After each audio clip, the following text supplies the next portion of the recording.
C'est des marionnettes qui sont très lourdes parce qu'elles sont en plomb et on s'en rend pas compte quand ça joue, ça a l'air tellement petites et légères. Et en fait, elles font un petit poids, je pourrais difficilement dire combien, peut-être 400 grammes. Et ça leur donne un ancrage comme ça dans le sol, une espèce de pesanteur, une gravité. Et ça leur permet certes de tenir debout, d'être vraiment positionnés dans le sol, mais aussi, c'est ce qu'on a essayé de faire progressivement, de les emmener vers une sorte de danse-improvisation, danse contemporaine, de les faire rouler, de les faire se tourner sur le sol. Et voilà, donc c'est vraiment partir de cette tradition, de la façon de manipuler presque pour phraser chaque phrase. Il y a un mouvement qui est inscrit dans la marionnette. Pour chaque phrase, c'est vraiment la manière traditionnelle de manipuler une marionnette. Et puis progressivement de l'emmener vers plutôt une physicalité, des notions qui sont plus proches du danseur finalement que de la marionnette elle-même, voilà, en tout cas de la marionnette telle qu'elle était pensée en 1936. Oui, parce que là, en l'occurrence, Renaud Herbin, ces marionnettes, elles ont une histoire. Ouais. C'est ce qui a déclenché pour vous la rencontre avec le théâtre de Ljubljana, le théâtre des marionnettes de Ljubljana, et la création de ce spectacle Open the Hall, dont on voit derrière vous une partie du décor. Là, les marionnettistes et comédiens du théâtre de Ljubljana sont en train de préparer le plateau pour la prochaine représentation. Et revenons à ce théâtre de Ljubljana, votre rencontre avec ce théâtre, ces marionnettes et le texte que vous avez choisi. Ouais.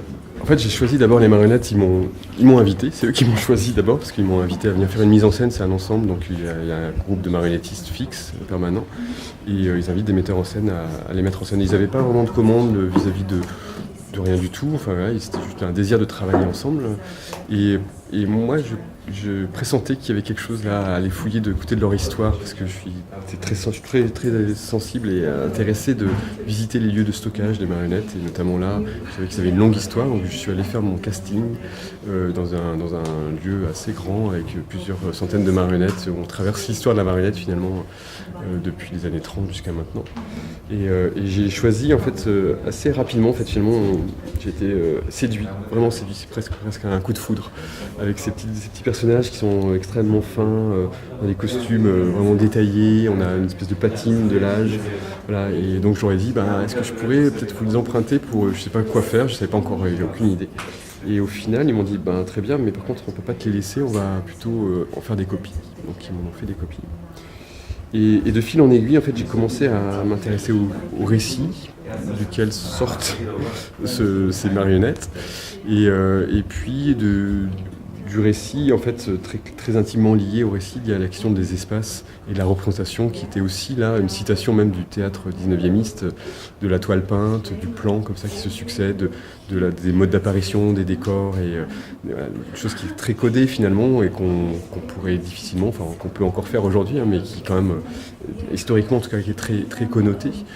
Et je me suis dit, allons-y, peut-être partons de ça, et puis voyons comment on peut finalement déconstruire ou donner à voir toutes ces couches de représentation, d'autant plus que le récit lui-même est une question de fabrique ou de mise à plat des illusions. On fabrique des illusions où on a un personnage qui devient ministre, qui usurpe l'identité, qui usurpe le pouvoir, et puis qui finalement se retrouve mis à nu au fil de l'histoire, et tout tombe, toute l'illusion tombe, et voilà, tout dégringole, et on accède là à une deuxième partie du spectacle où j'ai demandé à Célia Oudard, qui est une romancière, de rebondir sur ce premier texte et de proposer une variation autour de ça. Donc elle a choisi le point de vue d'un autre personnage qui n'était pas développé dans le récit, ou très peu, et ce qui nous a permis de passer d'une écriture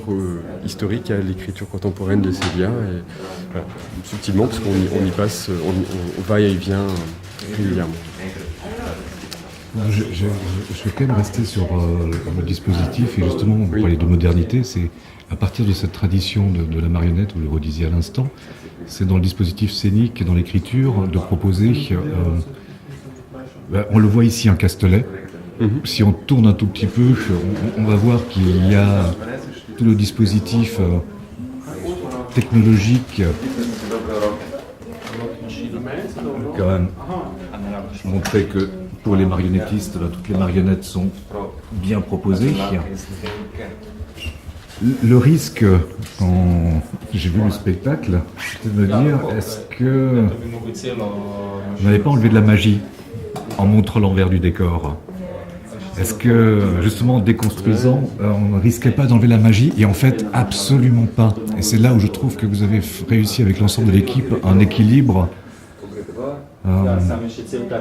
très très fort, justement, c'est de garder cette magie alors que l'on montre quand même le décor, au point de mettre les marionnettistes en scène et ils agissent comme des comédiens.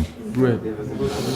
Oui, peut-être même un peu trop comme des comédiens des fois, mais justement ce qui m'intéresse c'est tout le chemin qu'il y a entre cette taille-là, cette échelle-là du personnage et puis l'échelle de l'humain, puisqu'on n'est qu'en train de représenter finalement les humains dans leur petit jeu entre eux, dans leur petit jeu d'interaction de pouvoir et d'organisation sociale, etc. Donc finalement les échelles s'emboîtent et jusqu'à cette dernière image que